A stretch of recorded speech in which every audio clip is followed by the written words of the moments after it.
Түмен Байзақ проспектісінде тротуар салуға тосқоолдук жараткан курулуштар алынууда.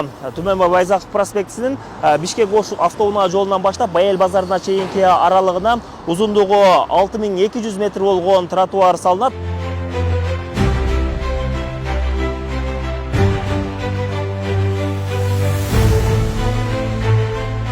Учурда дал ушул тротуарлардын ордун сүрүп тазалап, тротуар басууга даярдык жумуштары жүрүп жатат.